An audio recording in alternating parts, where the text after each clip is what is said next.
최근 한식이 전 세계적으로 유행을 끌고 있다는 사실을 잘 알고 계실 겁니다. 한식당이 세계 곳곳에 문을 열고 있고 체인점처럼 조직적으로 세계의 도시들에 입점을 하기도 합니다. 그만큼 사람들이 많이 찾기 때문에 그런 것이죠.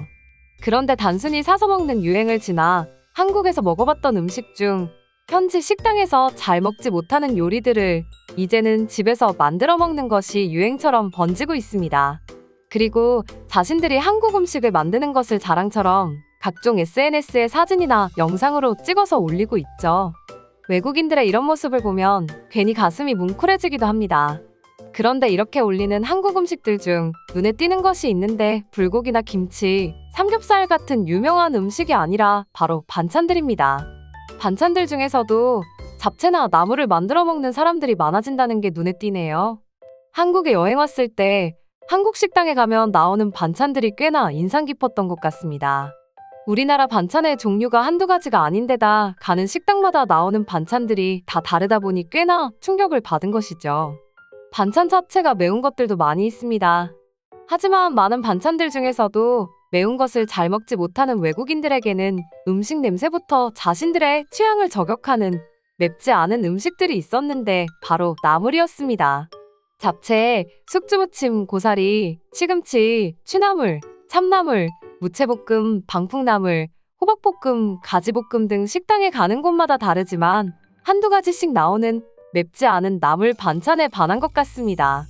잡채야 누구나 좋아할 수밖에 없는 풍미가 있는 맛이니 좋아한다고 쳐도 일반 나물 반찬을 그렇게 좋아한다니 신기하기 그지없네요. 전 세계 어디를 가도 우리나라처럼 수천 가지가 넘는 반찬 요리가 있는 곳은 드뭅니다. 우리가 흔히 밑반찬이라고 하는 반찬의 큰 분류를 보면 발효 음식인 김치류, 발효를 시키지 않고 절여서 먹는 장아찌류, 염장 양념하여 만드는 젓갈류, 각종 재료들을 간장에 졸여 만드는 장조림류, 각종 채소를 무치거나 양념하여 먹는 나물류, 각종 생선 요리, 다양한 재료를 볶아서 만드는 볶음류, 각종 재료들을 간장, 고추장, 된장에 졸여서 만드는 조림류, 각종 요리들을 쪄서 만드는 찜류, 게장이나 새우장 같은 장류 등이 있죠. 이 분류를 아래로 가면 수십 가지 종류부터 수백 가지에 이르기까지 엄청난 종류들이 있습니다. 밥 옆에 항상 놓이게 되는 국과 탕류도 그 종류가 어마어마하게 있죠. 거기에 고기로 만드는 요리들까지 밥과 함께 먹는 요리 종류가 엄청나게 있어 메인 요리와 사이드 요리를 나눈다는 게 무의미할 때가 많습니다. 그러다 보니 서양의 개념으로 나누는 메인 디시와 사이드 디시의 문화로는 우리나라의 식문화를 설명하여 번역하기가 쉽지 않습니다. 번역을 하면 한국의 식문화를 오해할 여지가 많기 때문이죠. 한국인의 밥상은 주로 밥과 국, 혹은 찌개와 반찬 요리로 나눌 수가 있습니다. 우리나라 사람들은 육고기나 생선을 반찬 요리로 받지 그걸 주식으로 보고 먹지는 않는다는 거죠. 명절의 밥상을 보아도 우리는 알 수 있습니다. 갈비찜, 제육볶음, 불고기, 잡채, 생선구이, 생선찜, 게장, 각종 김치와 각종 나물, 장조림, 장아찌, 젓갈, 각종 튀김까지 한 상에 올라옵니다. 그런데 한국인들이라면 그 누구라도 이것들을 반찬 요리로 보고 밥을 먹지 밥 없이 반찬 요리만을 먹는 사람이 없습니다.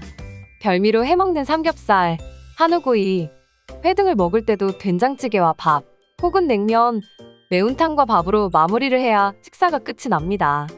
그래서 이를 구분하기 어렵다는 것을 알게 된 옥스퍼드 사전 측에서는 한국식 발음 그대로 반찬이라는 단어를 따로 만든 것은 한국의 식문화를 인정해주고 구별해야 한다는 판단에 단어 사전에 포함시킨 것이죠.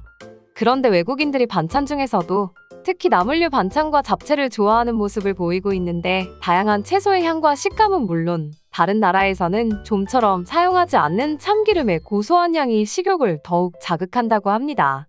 우리나라의 반찬 요리에는 유독 참기름이 많이 사용됩니다. 참기름은 잘만 사용하면 반찬들의 풍미를 더해주기 때문에 어떤 요리에도 잘 어울리는 식재료입니다. 세계적인 스타 셰프인 고든 램지는 한식을 사랑하기로 유명하죠. 고든 램지는 그 유명한 트러플 오일을 사용하는 것보다 한국의 참기름을 사용해보라. 그러면 음식의 풍미가 완전 달라질 것이라고 극찬을 할 정도로 참기름을 좋아하기도 하죠. 고든 램지가 좋아하는 김밥, 비빔밥, 김치볶음밥 등 마지막에 참기름을 사용하는데 이 맛을 설명하면서 한국의 음식은 진정성이 느껴지는 맛이라서 너무 사랑한다고 말할 정도였죠. 세계적으로 풍미가 있다고 알려진 트러플 오일 같은 경우는 송로버섯으로 만들어야 하지만 값비싸고 좀처럼 구하기 힘들다고 하죠. 그래서 현재 유통되고 있는 트러플 오일에는 진짜 송로버섯이 첨가되지 않은 향만 첨가되어 유통된다는 것이 큰 이슈가 된 적이 있었습니다. 참기름은 조금 다른 경우지만 세계적으로 알려진 참기름의 일반적인 모습과 우리가 알고 있는 참기름과 조금 달라서 참기름에 대한 서로 다른 오해의 소지가 있을 수 있는 기름입니다. 참기름은 주로 동아시아권에서 사용되는 것으로 알려져 있고 서양에서 올리브유를 선호하기 때문에 참기름을 통해 요리하는 것이 거의 드뭅니다. 참기름을 짜내는 방법이 냉압착과 열압착으로 나뉘는데 둘의 용도는 완전히 다릅니다. 우리가 알고 사용하는 참기름은 열압착 방식으로 풍미가 강한 참기름으로 튀김이나 불에 직접 닿는 조리용으로는 적합하지 않은 식용유이고 냉압착이나 저온압착 방식은 풍미가 약해져 카놀라유 같이 조리용으로 적합한 식용유입니다. 210도보다 높은 온도에서 볶은 후 압착하는 것이 열압착 방식이고 우리가 알고 있는 향미는 참깨를 볶는 과정에서 참깨 중에 포함된 당질, 단백질, 지질 등의 여러 성분이 반응하여 생성되는 것입니다. 냉압착 방식은 산패도, 명도 등에서 열압착 방식보다 우수하며 항산화물질인 폴리페놀과 불포화지방산 등의 함유량이 열압착 기름보다 훨씬 높습니다. 그러나 열압착 방식 대비 기름 생산량이 30% 이하 수준밖에 안 되기 때문에 대량 생산하기 힘든 단점이 있습니다. 다른 기름에 비해 단가가 높기 때문에 일반 다른 나라에서 조리용 식용유로 잘 사용하지는 않았습니다. 그리고 우리나라 같은 경우도 냉압착 참기름보다 열압착 참기름으로 사용하기 때문에 일반 조리용 식용유와 다른 방법으로 참기름을 사용합니다. 우리가 알고 있는 열압착 참기름은 160도 이상의 높은 열을 가하는 튀김 혹은 볶음 요리 등에서 불에 직접 열을 가하는 방식으로 사용하면 안 된다고 하죠. 그 이유는 발암물질 때문입니다. 해외에서 사용하는 참기름을 사용하여 튀김 요리 등을 하는 것은 대부분 냉압착, 저온압착한 참기름으로 발현점이 높아 충분히 조리용 식용유로 사용할 수 있습니다. 그래서 중국이나 일본 등에서도 참기름을 간혹 사용하지만 대부분 냉압착이나 저온압착 참기름으로 우리나라에서 판매하는 참기름을 생각하고 구매하면 낭패를 볼 수 있습니다. 열압착으로 만드는 고소한 참기름을 사용하는 나라는 전 세계에서 우리나라가 유일하다고 보시면 됩니다. 그래서 해외에서도 그냥 참기름과 한국 참기름이라는 구분을 두어 부른다고 합니다. 우리나라에서 이렇게 우리나라만의 참기름이 발달한 이유는 우리의 식문화와 깊은 관련이 있습니다. 예로부터 고기 요리가 귀했었기 때문에 밥과 국, 그리고 반찬 문화를 가진 우리나라 사람들은 단조로운 밥상을 만들지 않기 위해 채소를 사용하여 만드는 요리가 발달할 수밖에 없었습니다. 수확을 하고 보관하기가 까다로운 채소들을 말려서 보관하는 방법들이 생기고 그렇게 가수확한 채소 혹은 말린 채소들을 요리해서 먹기 위해 다양한 방법으로 요리하여 보관하게 됩니다. 사계절이 뚜렷하기 때문에 한겨울부터 봄까지 무려 4, 5개월을 견뎌낼 지혜를 가지게 된 것이죠. 김치는 말할 것도 없고 배추, 무, 열무, 산나물 등 쓰고 남은 것들을 잘 말려서 쉽게 상하지 않게 보관하여 때에 따라 요리나 국을 해먹었던 것이죠. 그런 나물을 요리하면서 간장, 된장, 고추장 등을 사용하고 고소한 참기름까지 사용해 다양한 반찬들을 맛있게 먹게 됩니다. 전 세계에서도 이렇게 다양한 채소를 맛있게 요리해서 매일 먹는 나라는 대한민국이 유일하다는 것입니다. 그러니 한국을 방문한 여행객들이 평소에 샐러드로 먹거나 구워서 먹는 것이 아니라 이렇게 다양하게 요리를 해서 먹는 것을 신기해하면서도 포만감을 느낄 수 있다는 것에 놀라지 않을 수가 없는 것이죠. 거기에 먹을수록 입맛을 돋궈주는 참기름의 마성에 푹 빠져버린 것입니다. 그리고 본국으로 돌아가서도 그렇게 맛있게 먹었던 한국의 나물 반찬을 만들어 먹기 위해 한국산 참기름을 찾고 각종 SNS에서 레시피를 찾아 먹는 것도 자연스러운 현상이 되었습니다.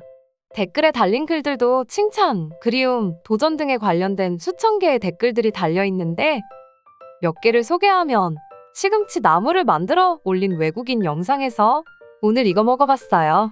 와우, 정말 맛있고 건강에 좋은 것 같아요. 감사합니다.